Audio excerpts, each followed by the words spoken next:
What's going on, everyone? Welcome to another exciting episode of FORNEVERNEWS, the only news source that provides anything and everything anime and manga related, and we don't bore you. We get into it. Let's do it. I must go, must leave this house. I must go, the time is now.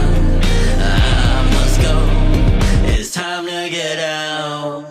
Okay, people, before we get started, if you would hit that subscribe button and hit that bell to get notified. We drop new episodes of FORNEVERNEWS every Saturday, 12 p.m. EST. And throughout the week, we re-upload those segments for your viewing pleasure. I'd appreciate it. Hit them buttons. Let's get into this news. First story on the docket. It is a heavy one. It is a hefty one, but I am going to dive in nonetheless regarding Hunter x Hunter. Now, it was a few weeks back that Hunter x Hunter basically was stated. Yoshihiro Togashi, the author and artist of Hunter x Hunter, would no longer be doing the weekly Shonen Jump author comments, which basically means we won't be getting that extra word from him, whether it be insight on the manga, oftentimes insight on his health. We won't be getting those no more because they were handed over to his staff. They're going to be handling the questions. So in the upcoming issue of Weekly Shonen Jump, this answer right here was a representative, so to speak, of Yoshihiro Togashi. But above all of that, already, whatever, it is what it is. Togashi don't want to talk no more. The big enchilada about this is that I don't know how to feel about Yoshihiro Togashi right now with this news. Let's read and you'll understand what I'm talking about, because I don't know how to feel about Hunter x Hunter right now after this. Like, dog. Let's read. Yoshihiro Togashi's author comment from Weekly Shonen Jump number 2. That's the latest issue. Staff member Tanehana here. All of the chapters published and the 30 that follow were written 4 years ago. I can't wait to draw them now. So let me get this straight. Let me get this fully, very much so clear. The chapters that Togashi is putting out right now, he wrote a long time ago. Meaning that over this 3-year and change hiatus that Hunter x Hunter was on, guess what? Togashi could have gotten these chapters done. Like, if they were already written, all it took was the storyboard, the art side of things. Like, Togashi could have passed this off, so to speak. It also makes you wonder, there's like a double-edged sword here, because like, okay, if he had it already written, was it that his contract stopped and he didn't want to renew? Was it that his health was just so bad that he had it written, but he was like, I can't no more, I don't care, I'm not doing storyboards or nothing? What's going on there? Why were these chapters sitting around? Again, because initially I thought, well, maybe they're talking about the chapters that are getting put in tankobon form, but the fact that Tanehana says, I can't wait to draw them now, means that these are chapters that are coming. These are the chapters that are incoming in the future for the next however many chapters, because I don't know how many they've already serialized. It's probably only been like, a handful of chapters or so. But the point being is that there's a great thing as well, that, oh shit, if this is the case, the next 30 chapters is, what I'm saying, we're going to have Hunter x Hunter for a while. But again, for a lot of the people that wait and anticipate anxiously that next hit of Hunter x Hunter Yoshihiro Togashi's manga, the fact that these chapters been sitting around for a while, it definitely, I don't want to say sting, but it definitely makes me wonder. It just makes me wonder, like, why? Like, you know what I'm saying? Like, you got people calling you a slacker. You got everybody in the world saying this, and the third. If you have these chapters written out years ago, you could have easily, over 4 years, slowly worked on them at the very least. Like, I don't know what the contracts and what contractually Yoshihiro Togashi is supposed to do. Who knows? Maybe he's not allowed to draw anything unless he's on the clock, so to speak. Maybe that's the case. Or maybe he refuses to work unless he's on the clock. Maybe he's just not going to be doing these shits at home because this is work, and he just separates home life from work. So there's a lot of different things, but I'm not gonna lie, it's astonishing to me. I am right now absolutely perplexed that, dog, all of the chapters published and the 30 that follow were written 4 years ago. So why didn't we get them 4 years ago, or 3 years ago, or 2 years ago, or 1 year ago? Like, they're there. This goes back into that whole conversation of what a lot of people have been saying for a long time of, why is Togashi still, holding on the reins? Now, obviously, he got this Tanehana person, which that's another conversation. There's like 50 conversations in this whole text that said, I can't wait to draw them now. Now, I'm imagining what Tanehana means by that is not that you're doing all of the art from the ground up. I'm imagining Togashi wrote out this whole arc 4 years ago, has it all set up and ready to go, and he has to do the storyboards first. Probably has it written out, but he has to do the storyboards first. He takes the storyboard, passes it over to Tanehana for inking and, you know, advancement and so far. But yeah, Togashi's still doing like the structure of it, so to speak, but he does have help. So that's another good thing. It feels like maybe this could also be a byproduct of the whole thing of Togashi wanting to do things by himself so long that over these last 4 years, he was like, okay, I got these chapters I wrote like a million years ago. I can't do it all by myself. Let's get this staff. So maybe that's what's happening here. Maybe it might be smooth sailing from here on out. Maybe Togashi realizes after all these years, I need help. I'm getting help. I got assistance now. I don't even got to do the author comments anymore. Kudos to me. Let's get these chapters drawn, and maybe, who knows, he might be writing more. He might be writing as he's going on, but that is a lot to take in, that these chapters have been sitting around for a while, so fans have been crying. It was technically already in existence somewhere written, but then at the same time, the fact that now he's getting helpers, it's like maybe he hit a brick wall and said, okay, somebody else finish this shit up because I'm not doing it. Like, I'll write it, I'll storyboard it, y'all take it from there. So this is very, very shocking, and I'm dying to know what you watching right now, how do you feel about this? Like, what do you take from these chapters sitting around for 4 years, 30 of them at that? Do you think that Togashi is just his health failed and he said screw it all? Is it the fact that he was holding on of like wanting to do it all, and that's why with this latest hiatus everything has been like, yo, he got helpers, he got staff, because he finally gave in, and we're gonna get Hunter x Hunter from him, you know, consistent here on out? Just your overall thoughts of this. It kind of shocked me. I don't feel necessarily bad about it per se, because I know there's so much nuance to Yoshihiro Togashi's, you know, I guess, whole situation, so to speak. It's not cut and dry. This is a man that is very elderly and unhealthy, so it's understandable in certain aspects, but it is very jarring that, dog, years ago this arc could have even been finished. Shout out to Tanehana for giving us that piece of information. I know the internet is gonna run wild with it, and I'm dying to see what you guys have to say about it. Like, seriously, let me know. Moving forward. Now, you're going to hear throughout this episode that quite a few manga are going on hiatus, unexpected breaks. Like, there's just a crash landing of manga that can't get it together, whether it be authors are sick or whatever the case may be. But this is another one that initially the news was brought to me a little bit differently. But yeah, here's as it stands what's happening with the One Piece manga moving forward, because there's going to be a lot of breaks, and essentially for the foreseeable future, at the very least for like about a month, One Piece is going to be damn near bi-weekly because of all the breaks. According to this, for the next 6 weeks, One Piece is scheduled to only release one chapter every 2 weeks due to Shonen Jump holiday breaks. So Sunday, December 11th,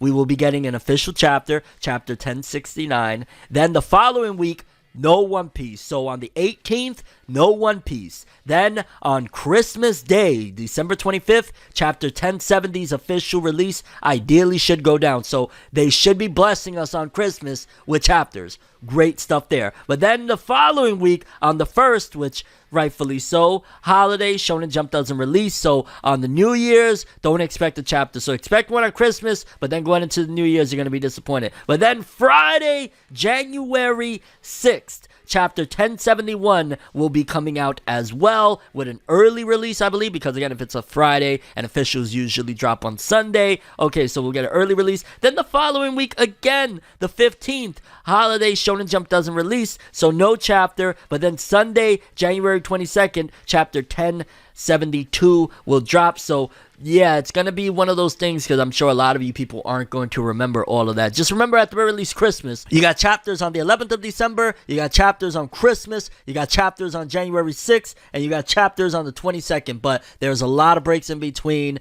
and yeah, I wonder what the world would be like of One Piece, and not even just the world of One Piece, better yet, the fandom. How the fandom would react if One Piece went bi-weekly, if they decided, you know what, it's best for the series, it's best for Oda's health, let's do it bi-weekly moving forward. There won't be that every other month type of break that it does, but it'll just be, you get one on like the 1st and one on the 15th type of scenario. Would you be cool with that? Would you be okay with it? Or nah, dog, I need my at least 7 chapters in 2 months type of deal, or 6, something like that. Like, I need more than just 2 a month, dog. Come on. For me personally, I'm fine with whatever they do. I'm fine with, if Oda needs to do bi-weekly to get through it, I'm fine with that. If Oda continues to go the way he's been going, I'm fine with that too. Let's just get this story done. You know what I'm saying? Let's get it done sooner rather than later. If it's 3 years, fine by me, but Yeah, I mean, I guess going bi-weekly would actually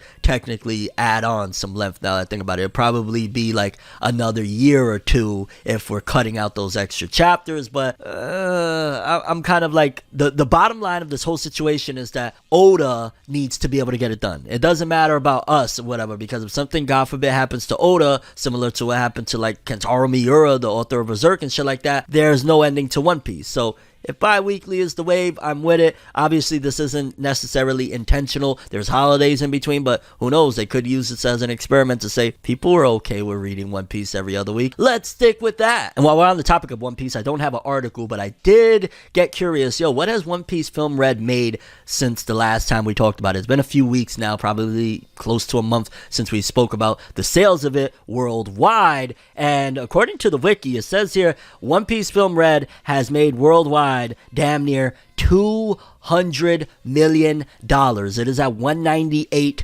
million worldwide. That is astronomical. This is definitely going to be the biggest One Piece film of all time, and just in general, a testament to, there's some naysayers about Film Red. You don't make $200 million with the entirety of it being absolute dog water. Like, there's a lot of greatness to that film. So shout outs to Film Red, almost 200 million worldwide. Manga though, fans gotta be a little bit more patient with the next couple of releases because breaks galore. Next up, insanely massive news that if you haven't heard about it right now, I'm about to brighten your day. One Punch!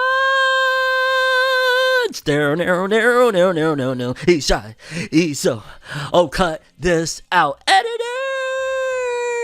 One Punch Man by Mappa announcement. Okay, let me stop. One Punch Man Season 3 to be animated by Studio Mappa. And when this announcement went down, we got excited and the animators fell further into depression. Their families right there started clutching their phones like, We're never gonna see Sasuke again. And I'm not talking about Sasuke from Naruto. I'm referring to a regular Japanese dude over there. Because, dog, they are taking all the anime. Studio Mappa, now we gotta start paying attention to y'all a little bit more because y'all wilding. Y'all grabbing everything, dog. Like, don't get me wrong. I am very much so happy for One Punch Man. Like, dog, Studio Mappa, let's go. We just went from, was it JC Staff that did season 2, if I'm not mistaken? Dropped the ball to a certain degree. A lot of people weren't happy about it. And one of the really cool things is that Studio Mappa is a spin-off studio from Studio Madhouse. And initially, One Punch Man season 1, guess what? You guessed it. One Punch Man was done by Studio Madhouse for season 1. So kind of going to Mappa is not ideally going back to Madhouse, but is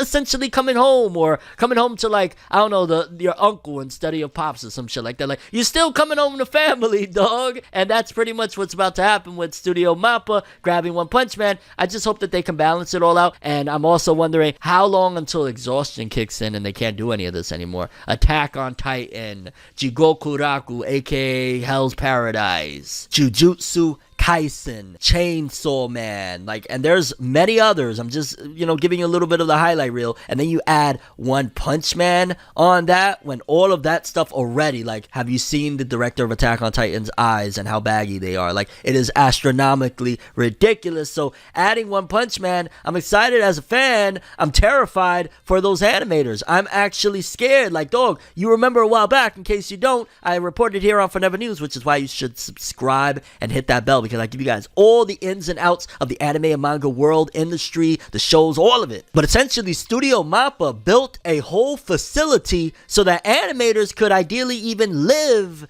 at the facility that they're working at. Essentially, they're creating, imagine a homeless shelter, but the only way you could be at that homeless shelter is if you work non-stop drawing. You can't go nowhere, can't do nothing. You get a little break, I'm sure. Maybe you can even eat your food at your desk. But you have to keep on drawing and drawing and drawing and drawing 60 to 80 hours a week. Throw me off a cliff at that point. I'm not even going to lie. So there's a lot more to be examined than just, dog, this is great news for One Punch Man, the IP, the franchise. Studio Mappa has not let us down yet. They've done everything that we wanted and then some with a lot of series. So getting One Punch Man is great. I really feel for these animators. I'm scared for these animators. I'm terrified for these animators and what's being done to their bodies, their families, their minds, because One Punch Man, especially you trying to make it go backwards to the quality that season 1 had, that's a lot of time, a lot of effort, and a lot of time that these animators are about to be away from their families. And I get it, you sign up for what you sign up for, but anime industry is cruel. And I know I probably took like a great announcement and made it like dire, but it's the reality. It's the reality that at the end of the day, these Studio Mappa employees right now, probably just half of them got heart attacks and they're just there in their fucking chairs with a pencil waiting for the fucking supervisor to come in and wake them up like, hey, no, it's not a dream, you got more work. But One Punch Man season 3, Mappa, hey, we was scared that it wasn't even going to get animated, so shout outs to Mappa for picking this up and, you know, alleviating our worries. But yeah, now you know, Studio Mappa, they bugging out, a lot of work. Black Clover fans, Black Clover fans, Black Clover fans, all you guys out there now, I got a little update for the movie. I got some unfortunate news for the manga. Where do we want to let's jump into this movie stuff. It's already on my desk here as it is. Now, in case you don't know, Black Clover got a movie coming out in March, at the end of March, called Sword of the Wizard King. It'll be exclusive to Netflix and it will debut worldwide simultaneously on that date at that time. And I'm not even gonna lie, I've been massively excited for it. I've been, you know what I'm saying, from the jump. March 30, was it 30, 31st? Is there 31 days in March? Oh my god, someone help me. But yeah, end of March of 2021, I've been waiting for an anime return, whether it be this film or a TV series, for a couple years now. They promised a movie at the end of the TV anime's run, and since then, we've been waiting. We've had the manga, but, you know, the anime is a different experience, and Netflix right now released a new key visual for the upcoming Black Clover movie. It just says here, they released it over on their Twitter. It's the key art for Black Clover, Sword of the Wizard King, streaming March 31st, 2023, only on Netflix. And I'm gonna keep it all the way a beam with you. It's okay. It kind of looks like a damn near stock, like, hey, look, all the characters and shit like that. It's nice to see you got King Conrad on the corner over there, but there's some other little nefarious people on the other side there. We have some old dude at the far left back, and he looks like, wait a minute, I wonder, hold up, could it be multiple Wizard Kings are coming back from the past? Because they also have like some sort of nobility. I mean, it could be some remnants of like, because one of them looks like, with that creepy looking face, he could be from the House of Silver. And then the one in the middle, I ain't gonna lie, I think that's a chick, and she look like Makima wearing Jotaro Kujo's hat or some shit. I don't know. Okay, I like that. I like from this promo, like, yo, it's cool seeing the Black Bulls. It's some of the details that, like, you know, we haven't seen yet that we're getting in the back. Again, we got King Conrad. We know Yuno. It's seemingly showcasing that the Wizard King himself, Julius, is going to be in his little form there. We got Fuegoleon. We got Asta. He's buff, so this is going to be post-time skip, wherever it may be. We got Yami in there. We got Noelle, Nozel. We got Mario Leona, so expect Mario Leona to take on one of these 4 people in the back. I don't know who, probably won't be, now that I think about it, Conrad. That'll be for Asta and Yuno. So one of these 3 bozos, or some random demon, devil, or some shit that gets summoned that is humongous, is going to be Mario Leona's challenge. And then we got, again, these 3 in the background, that one of them looks like he could be like, I don't know, some sort of cousin or family member to the Silver family. The one in the middle, maybe that was the only female Wizard King we ever got, and that's why she has different swag. And then in the one in the back also looks like a Wizard King as well. Maybe this is like going to be the revenge of some of the previous, it looks like there could be up to 4 of them. Maybe 4 Wizard Kings come back and it's going to be a problem. That right there will be exciting, because 1 Wizard King from the past, that's trouble. 4 Wizard Kings from the past, we got a movie. There's also an article here we could read. It says, Black Clover Sword of the Wizard King anime film reveals striking new poster and a new character, which I believe we covered already in last week's episode. This is going to give us the context for who that character is. New character announcements for the upcoming Black Clover Sword of the Wizard King anime film just keep on coming, with the original tale announcing today that Kamen Rider 01 actor Fumiya Takahashi will be joining the cast of the film as Jester, a mysterious mage who works with the former Magic Emperor Conrad. Okay, so maybe one of those 3 weren't a Wizard King from the past. Maybe one of those are his help, or all 3 of them could even be his helpers, but they got like that Wizard King jacket. So the guy that is Jester is the dude that I said kind of looks like he could be a Silver family member, But it's interesting because, again, he looks like he's wearing, well, yeah, now that I see the bottom, it does look like a clown jester, but the top part looks like Wizard King-ish, so maybe it's just one Wizard King. I don't know. It would have been dope to have multiple Wizard Kings from the past, but yeah, it could be those are his 3 helpers back there. I don't know. I'm excited for this film either way. Poster, the back part is the interesting stuff. Forget all the, like, okay, you've seen the Black Bulls a million times. Dope. The back part is where it's like, okay, so this is the new stuff that this movie is going to be providing, and I'm looking forward to that. Also says here, Black Clover Special Volume 23.5 sample cover. This special volume will be gifted at the movie premiere. What premiere? There's no premiere. It's Netflix only. Including drafts from the original characters, interviews with cast members, and original scripts. I'm guessing maybe they're doing like a red carpet premiere for it or something, and that's what, like, what? And while I got you here regarding Black Clover, we got some unfortunate news regarding the manga. It says here, Black Clover is on a sudden break this week in Weekly Shonen Jump issue number 2, meaning it wasn't planned. This isn't part of the script, so to speak. Adding its upcoming break next week, the series will be absent for 2 weeks until Weekly Shonen Jump issue number 4/5. So Black Clover, yeah, it even says here, according to Viz, it seems next chapter Black Clover will be published issue 4 or 5, scheduled for Christmas. So no Black Clover until Christmas. Bummer. We've known that Yuki Tabata and his family have been having issues. I know that Yuki Tabata, I remember he said that his daughter was like hospitalized, being sick and whatnot. And I know that's going around everywhere. So again, more prayers to Tabata and his family. If that's something to do with his daughter or himself, his wife, his family in general, massive prayers and love and positivity out to Tabata. This is not like Tabata. I've been following this manga for many years. He rarely takes breaks. He's been taking a lot of sudden breaks, so it could be that he can't get the job done in time. Maybe he's ill, or he got a lot of family problems going on. Either way, salute to Tabata. We love you, guy. Come back strong. Can't wait for Christmas. Moving forward, fans of gaming, in particular from My Hero Academia, you might be excited because My Hero Academia just took it to a new level, which recently Dragon Ball Z has also stepped into. You may have heard of it. It might be small time to some people. Some people might not care about it. Might be like, whatever. But Fortnite, My Hero Fortnite. Yeah, people. Yeah, Dragon Ball Fortnite happened. Naruto Fortnite happened. My Hero's turn is here. And a little trailer of what's about to go down came out. And I'm not going to lie, kind of looks cool. I don't really play Fortnite like that. My nephew does. He's an anime fan as well. So probably it'll be him that'll be getting the skins. And I'll be able to play a little bit and see what's going on there with Deku or whatnot. Because we got a couple of little just promotional imagery that showcases and gives us a little insight into what's going on. For starters, it says it appears the upcoming My Hero Academia x Fortnite collaboration, which this has been confirmed, will be happening in Fortnite around December 16th. I believe it's been confirmed. It's December 16th. And looking at this promotional image, I see a picture of Deku, which obviously Deku's going to be in there. I saw it in the trailer. And it's showing a couple of other people from class, or not even class 1A. Okay, so it's got Deku, Uraraka, and Frog Girl, and then the big 3 behind. Are those going to be the people that are involved? That would be a waste to not have Todoroki and Bakugo. I'm just saying, like,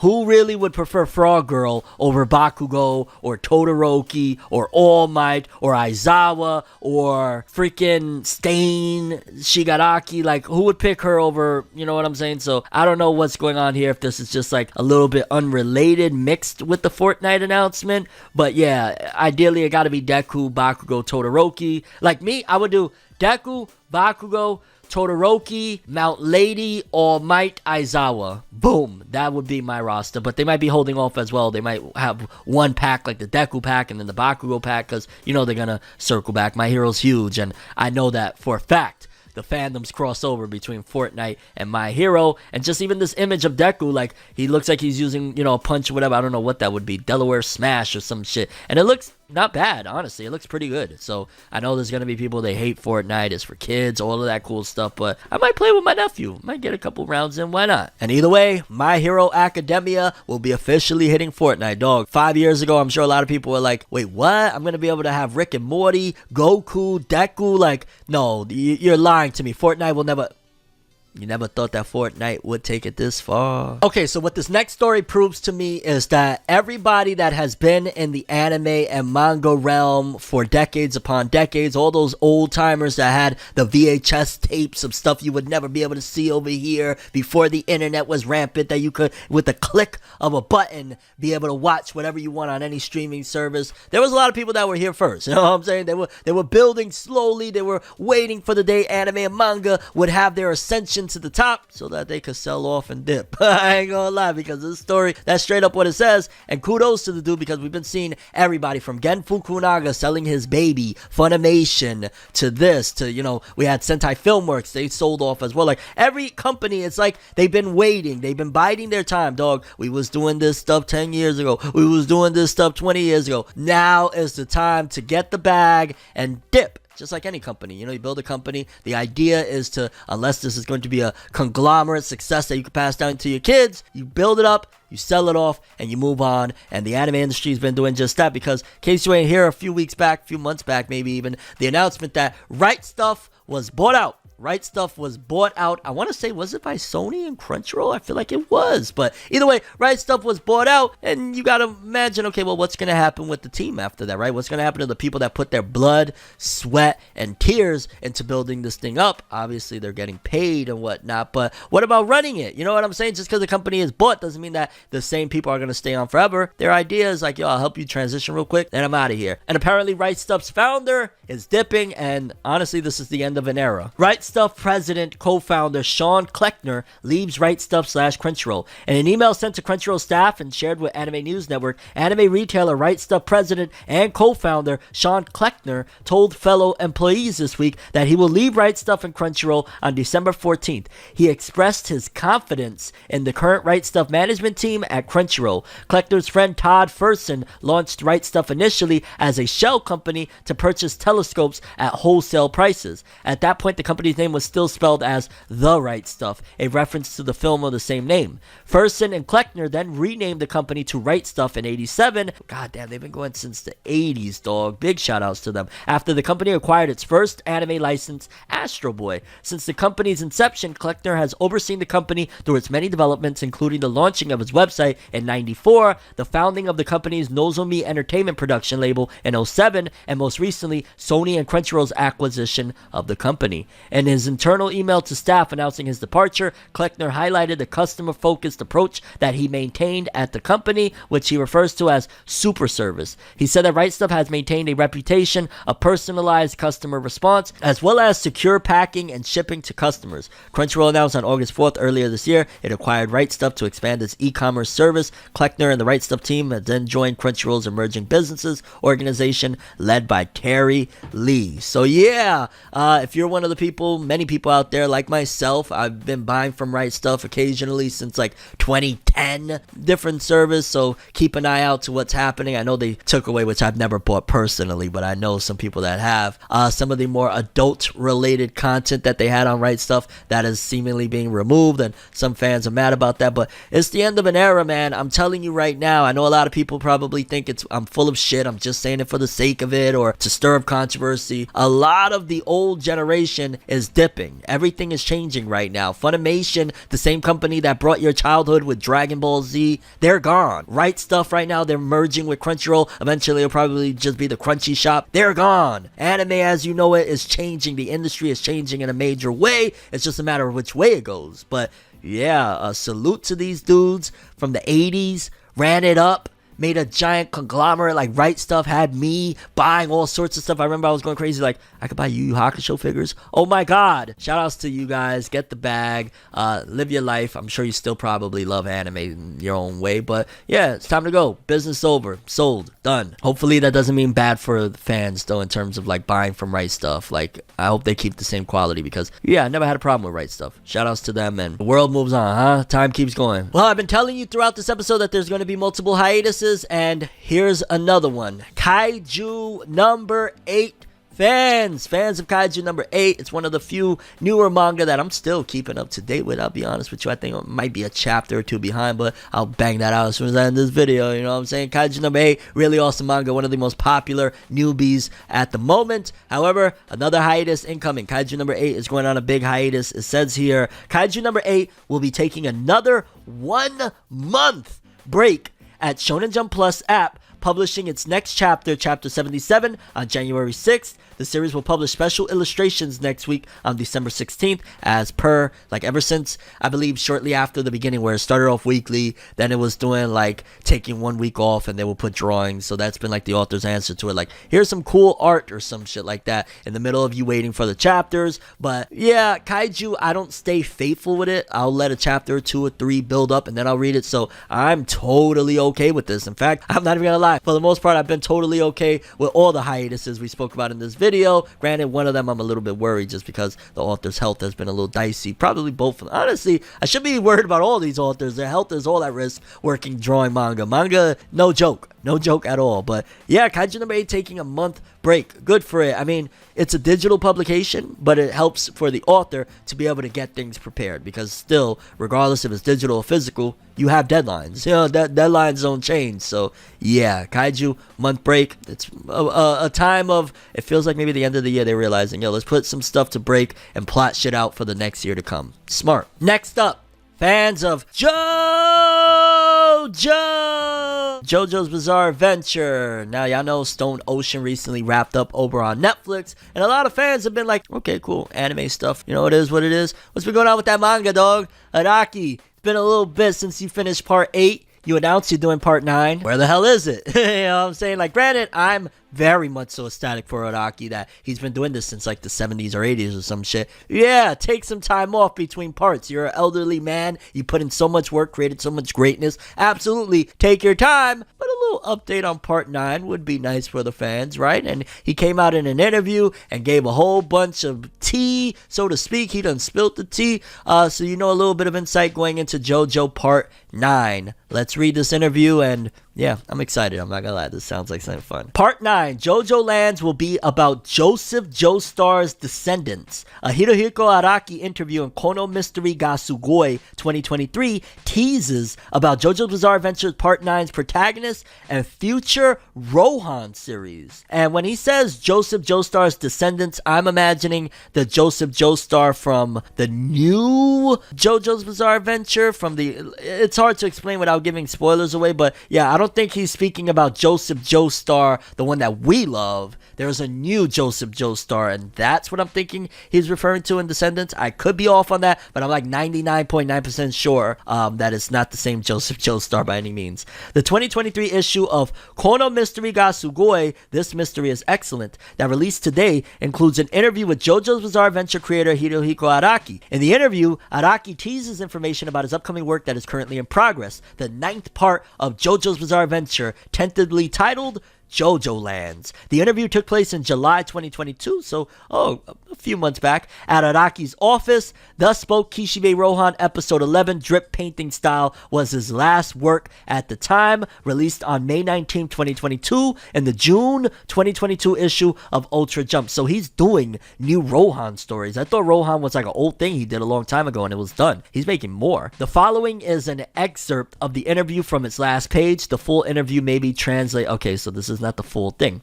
What do you do when you can't come up with a solution? Araki says, I guess I often cheer on my protagonists and tell them to give it their all, or I ask God to help them out. But that might be a good thing since it helps show the reader how serious the stakes are. That's why I sometimes like to write without an ending in mind. Interesting. That's gotta been a little bit of hot water with like part 3, you know, the whole deal survival, but I get it. As a result, it becomes an interesting mystery that even the readers don't know how to solve. Araki says, it's okay to have a mystery that may not be solved, right? Or is that bad? I don't do that only for mysteries, but even for my drawings. I sometimes start drawing without knowing what I'll end up with. I often find myself thinking, I wonder how I should draw this part, or, oh, I screwed up this color. In such cases, I say, God, I'm sorry. Please help me. I'm curious how you usually find ideas for mysteries. There are mysteries in my everyday life. For example, I have a friend whose aunt keeps an eye on what I'm doing all the time. What the fuck? What do you mean? I have a friend who doesn't directly monitor me, but they guess my whereabouts based on information they get from others around me and would say, that's where you're going. But their motive is a mystery to me. I always wonder what that person is trying to do. Laughs. Even though I have no idea, I like it that way. Every day for me is a mystery. That's life, isn't it? That is freaking hilarious. I love it. Yeah, already. Is there anything you would like to draw in the future with Kishibe Rohan? There are currently 2 volumes in the Dusty Spoke Kishibe Rohan series, so I don't want to do anything too similar to what I've done so far. How about a change of scenery? I'd like to draw a story where Rohan travels to a place he's never been before, like the Americas. I can't wait to see where he goes next. I'd also like to draw a game-like fight against the people who live there, similar to the rock, paper, scissors kid. Last year, you completed the 8th part of JoJo's Bizarre Adventure, JoJolion. What more can you tell us about the future of the series? I'm currently planning out part 9. Of course, it's going to be a story about the Joestar bloodline. Joseph Joestar appeared at the end of part 8, which was foreshadowing that this story will be about his descendants. Finally, do you have a message for the readers? I think human life is a mystery. Mysteries are the royal road of stories and even life itself. I'll continue to draw mysteries from here on out and look forward to your continued support. And dog, yo, that's crazy. The anime is getting approached. I remember we used to be like, yo, dog, the anime is about to start JoJo part 1. He's drawing part 8. Dog, the anime finished part 6. Next up is part 7 and he's on part 9. We're closing in, Araki. We're getting in. Maybe by the time we finish the anime, depending on how things line up, it'll be right in time for part 9 to get adapted, and that'll be, you know, the conclusion to Araki's legacy, because, you know, these parts take time to come in. And either way, that was a very, very enjoyable read. Looks like he's really into this Thus Spoke Kishibe Rohan stuff, and I really like the Netflix anime that we have from it. I haven't read it, but I love the anime. And above all else, shoutouts to JoJo. Moving forward, this was a very interesting one. The creator of Dragon Ball, Akira Toriyama, is no stranger to doing one-shots, so much so throughout his time, he's published quite a few of them. He has a bunch of different little one-shot stories, completely unrelated to Dragon Ball, although they somehow hooked Jocko into being canon to Dragon Ball and whatnot. But some of the other one-shots he's done in the past, they're pretty cool little one-shots. Again, nothing to do with Dragon Ball, but still flexing that Akira Toriyama, if he wanted to, he could make some really cool stuff that has nothing to do with Dragon Ball. And apparently they're taking one of his properties and doing something cool with it. It says here, Sandland Project Teaser PV. Akira Toriyama published this short series 22 years ago between Weekly Shonen Jump issue number 23 and 36-37. New info regarding this project will be revealed in December 17th. Wait, he published this in the year 2000, so this was, well, 4 years after Dragon Ball GT ended, he was making this. Okay, so it's good to get context. He wrote this after he finished the original run of Dragon Ball and, you know, Dragon Ball Z's part, even though in the manga it's all Dragon Ball. He finished all that and then did this little one-shot Sandland, and based on this teaser, I don't know if they're re-releasing, maybe they're doing like a big Toriyama compilation of some of his new work, maybe they're re-releasing Sandland because it's been so long. Could be a little anime, something there, a little movie, a little OVA, I don't know. I'm excited. I know he had another one that he released, damn, it was probably like 2010-ish. I think it was like called Kentoki or something like that. That was another, like, yo, don't sleep on Toriyama. Don't think he's just the Dragon Ball dude. Like, Dr. Slump was a massive hit before Dragon Ball, and in between the end of Dragon Ball and now, he's dropped some little cool one-shots. So much so, again, like, Jocko was so cool that tied it into, you know what I'm saying, Bulma's sister and all that shit. Like, yeah, Toriyama, he could cook. This one, though, I wouldn't be mad if it was, again, don't gotta be related to Dragon Ball. Just animated. If you're gonna make a little anime film or OVA or a TV anime or whatever you want to do, I'm here for it. Toriyama's other works are really cool as well. Moving forward, so we got an update on something that has been controversial, to say the least, and I'm referring to Slam Dunk, the movie that's been on its way for a bit now. It is a 3D CGI film opposed to Slam Dunk's anime from back in the day that was done 2D, and based off the visuals, it didn't look that great to me. Like, there's a couple of 3D CG anime that have been incoming. Trigun Stampede, that looks kind of interesting. There's been a few, or is it Badlands? It might be Stampede. Either way, the new Trigun anime, it's 3D CG. It looks like it could be good. Slam Dunk, off of all the trailers I've seen, I don't want it. I'll go watch the old Toei anime. I don't want this new 3D CG. But let's see what the success is telling us on what this Slam Dunk revival, so to speak, is looking like. The first slam dunk anime film tops box office on opening weekend. Were there no movies released that weekend? No. The first slam dunk, the new anime film of Takehiko Inoue's slam dunk basketball manga, ranked at number 1 in its opening weekend. The film sold 847,000 tickets and earned, so it made about $10 million over the weekend. The film opened in Japan on Saturday. The movie has IMAX screenings in 40 cinemas all over Japan and Dolby Atmos screenings in 34 cinemas. The movie will get Dolby Cinema screenings starting on December 10th. Inoue personally directed the film at Toei Animation and wrote the script. That's something to make you go watch it, I'm not gonna lie. And I believe it also dethroned Makoto Shinkai's new movie Suzume as well, which that's doing pretty good. But yeah, I'm gonna be honest with you, I don't know if I'll watch this. I don't know, at all if I'll check this out. There's some stuff that I've never been, invested in Slam Dunk. I never really got into it. I'm more of a Kuroko dude, but I have nothing but respect for Slam Dunk because Takehiko Inoue, author of Vagabond, is a god when it comes to drawing manga, okay? Period. So I got respect for it, but that movie, goddamn, dog, they really tested me, dog. They pushing me because, I don't know, I can't see myself watching it. I can see myself watching a lot of 3D CG shit, but Slam Dunk, the way... Let me know what you think. Next up, Naruto fans. Got a cool little piece of information for you guys as we ready up for Jump Festa 2023, which should be here in another week or two. So that's something exciting to look forward to because we're waiting for, in particular for Naruto and Boruto fans, we're waiting for the big festival that's going to tell us what's coming in the next year, especially considering this is the Naruto big anniversary. Oh my god, it's been so many years. A lot of us are expecting Naruto anime remake, considering the fact that they just put out that little 10-20 minute piece that had all of Naruto and Shippuden reanimated, some of the big highlight scenes and whatnot. A lot of fans are hoping for that. We're just hoping for something really dope, a movie, anything, you know what I'm saying, to get shit going for Naruto and Boruto. And apparently it looks like this is going to be a big festival because what we have here is Naruto special illustration by Masashi Kishimoto to commemorate the opening of Naruto the Gallery. The special exhibition commemorates the Naruto TV anime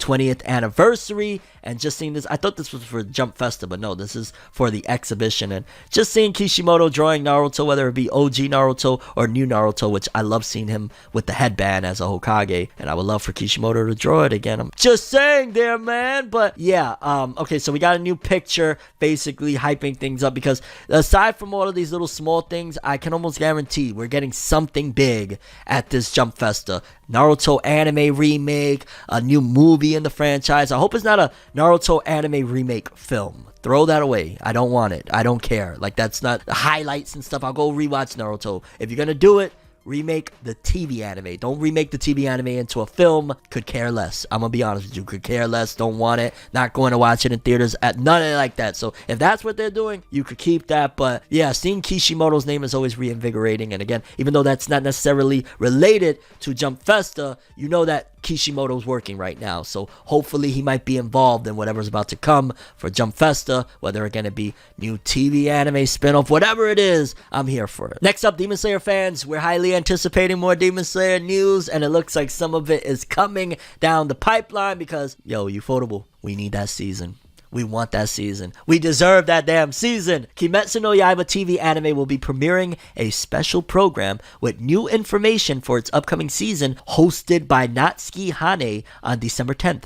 The promotion reel 2023 will also premiere with the show after the broadcast of Kimetsu no Yaiba's Infinity Train movie. And yeah, so December 10th we might get more info. Maybe it'll be like a little mini teaser, a trailer of some sorts. I would love a little teaser trailer, you know what I'm saying? Save the big trailer for Jump Festa, but if you want to throw out a little teaser or whatever, give us a little insight on what we're in store for, because every time Ufotable returns, they're better and grander than the last time. Season 2, they were better and grander than Season 1, and I'm expecting that for Season 3, especially though you can't be outdone by Puro. Bleach A Thousand Year Blood War is one of the best looking anime of this year. You cannot be beat by Puro, dog. Studio Ufotable, y'all supposed to be the one of one, the top of the line. Y'all better bring us heat. I'm waiting for it, fam, and I know you will because Demon Slayer has just been a gem. But yeah, people, December 10th, there will be some new news, whether it be a trailer, a teaser, or whatever, and I will have you covered on what that is when it drops. Quick update for fans that like to actually purchase anime. It seems like some Crunchyroll titles might be unavailable, and that's definitely a bummer. It says here, some home video releases may be unavailable while SKUs refresh. Crunchyroll revealed to Anime News Network on Monday that some stock keeping units for home video releases from Funimation will be retired and replaced with new SKUs.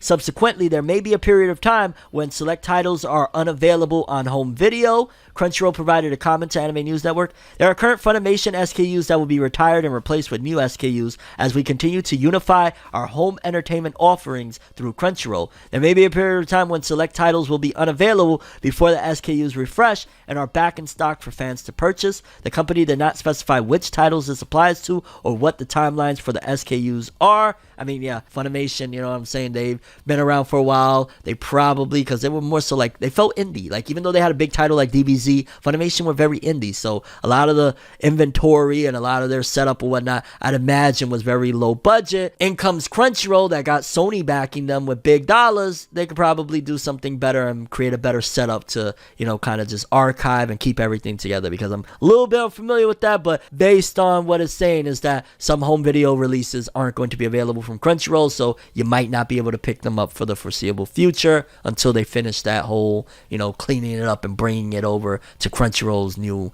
area and SKUs and all that stuff. Next up, Dr. Stone anime fans, in particular people that are waiting for season 3. We've been speaking about it. They're gearing up to release it or whatnot. And right here we have Dr. Stone season 3 key visual, and more info will be revealed at Jump Festa 2023. And on this key visual, again, it's just some of the characters from the Dr. Stone world. Looks like they're on a ship heading to some land. So yeah, I'm expecting some really awesome stuff for this, but it's been a delay. I'm gonna keep it real. They kind of psyched us out, like thinking, oh yeah, this was the year that, and then when they announced that, no, you're just getting a TV special in the summer, you're not getting the next season until the year after that. I don't know what the hell happened. It felt like Dr. Stone out of nowhere was like, yo dog, we're gonna end the manga right here. And the anime initially, it looked like the anime and manga were like nicely going, and the anime had a nice release schedule and whatnot. And then all of a sudden it was like, manga's over, anime is delayed. I don't know what's been going on with that. I just want it already. Like, cool beans on the key visual, looks cool and all that stuff.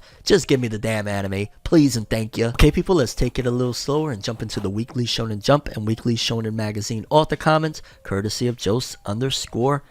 Mind you people, we no longer have, you know what I'm saying, Ken Wakui. We no longer have the author of Fire Force. Like, we've been losing some soldiers here on the weekly Shonen Magazine side of things. But let's start off with Negi Haraba, author of Go Go Loser Ranger. Take a look at the next page. What the hell is he talking about? Maybe the latest chapter. We got Tia, the editor of Blue Lock. Today's Christmas Eve for you all, buddy Tia. So my date for a holy night begins now. Right on there, buddy. Then we got Hiromashima, author of Eden Zero, Fairy Tail, all that good stuff. I read Honobu Honezawa's Kokurojo. Normally, I don't care much for historical books, but this one was wonderful. And what is it called?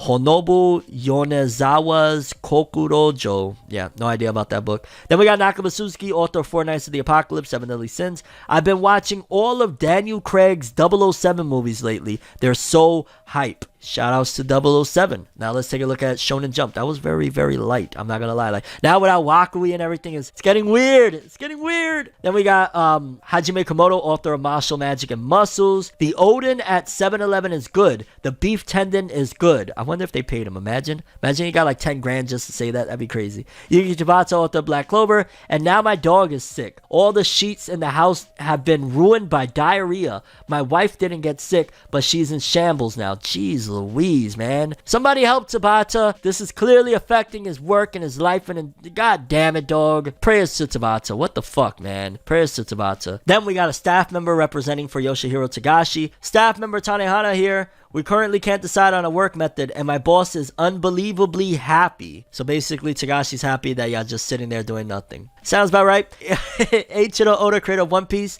I met Rumiko Takahashi sensei for the first time. She is young in so many ways. I met a legend. In case you don't know about Rumiko Takahashi, author of Inuyasha, one of the biggest, and that is very dope to see them rubbing elbows. Gege Akutami, author of Jujutsu Kaisen. Last week, Headquarters was called a different name in the Japanese version. Mysterious things sure do happen in this world. Yeah, people, those were the author comments. A little sluggish this week, but still a little enjoyable. And let's knock this bad boy out with the top 50 best-selling manga of the week, courtesy of Jos_Ke. Okay, so we got 50 through 41. Let's see what's popping out in these times, these eras. Nothing jumps out at me immediately, minus number 46, Bakemonogatari, volume 19, with 16,000, 48,000 in total in 11 days. So let's jump over to 40 through 31. I know we're going to see a lot more. Right away, Hajime no Ippo, volume 136, 20,000, 61 in 11 days. Again, for volume 136. Yeah. One Punch Man, volume 27 in 24 days, 287,000. Cool beans, great work. Four Knights of the Apocalypse, volume 10 in 11 days, almost 60,000, 21 this week. Hey, he's getting it, dog. You would think after Seven Deadly Sins, this being like a sequel spinoff, it wouldn't be selling that well, but it's doing pretty well. It's not doing Seven Deadly Sins numbers, but it's doing well. Let's hop over to 30 through 21. Again, not too much here that I want to commentate on. 30 through 21. We got Ao Ashi, volume 30 in 18 days, 171,000. Great work there. Then we starting to hit them Chainsaw Mans. Chainsaw Man takes over spots 26 to 21, all of them, with 25,000, 25,000, all of them from 25 to 27,000, bringing them all close to or over 1 million copies sold. Then we got places 20 through 11, more Chainsaw Man volume 2, 27,000, 1.9 total. Oh wow, wait a minute, no, the number one selling volume of Chainsaw Man, I was bugging last week when I said it was volume, it's volume 2, it's Power, with almost 2 million. That's crazy. What? Damn near 1 million people skipped volume 1. Then we got Hunter x Hunter volume 37, the latest offering in 24 days, 750,000. You can't go wrong. Damn, 749. You can't go wrong. Spy Family volume 10, 28,000 this week, 1.3 total. Then we got more Chainsaw Man volumes 4 and 1 with 28,000, 29,000. Then at number 12, you got Kaiju number 8, volume 8, 29,000 this week, over 415,000 copies sold. Absolute monster. Then we got top 10. At number 9, Chainsaw Man volume 12 with 33,000 this week, bringing his total to 577. Chainsaw Man breakout is real, baby. Then we got, what the hell is this? Is that like a stock cover maybe they don't got? Or is that the actual cover? Hosenki no Kuni volume 12 and the limited edition. In total it did what, about 80 something thousand? Yeah, 87,000 or almost 88,000 combined. What is that? I've never heard of that. Tokyo Revengers Letter from Baji Kisuke, Volume 1, 40,000 almost this week, 39, with 154 in total in 11 days. Good job. Top 3, One Piece Volume 104, 61,000, 1.6 in 24 days. Cool beans. Blue Period. Volume 13, 74,000 in 6 days. That's interesting to see something debuting at number 2 with 74,000. Okay, Blue Period. And then number 1, Tokyo Revengers, Volume 30, 145,552 in total. Tokyo Revengers still showing that even though the manga's over, people still love it. And even though the chitter chatter is basically all dumping on it, people do rock with it and support it and buy it. But that's all I have for this one. Let me know what you guys think. Most important story, favorite story, anything you want to chime in on, let me know. I'm ForneverWorld, and as always, people, have an awesome day. And remember the golden rule. Anime and manga for life, boy. Have an awesome day. Peace. And you guys just watched another episode of ForneverNews. Have an awesome day. Subscribe and hit that bell. Yes, subscribe. Do it, please. I have a dream, alone in my room as I sit with the tea. Couldn't possibly think what I often see, and you don't even know how I often blink. Lights be flashing and looking at me, such an odd unique, yet I'm so unique and you're looking at me. If the walls could talk, they would probably repeat, and I'd probably say, bitch, get the fuck off me.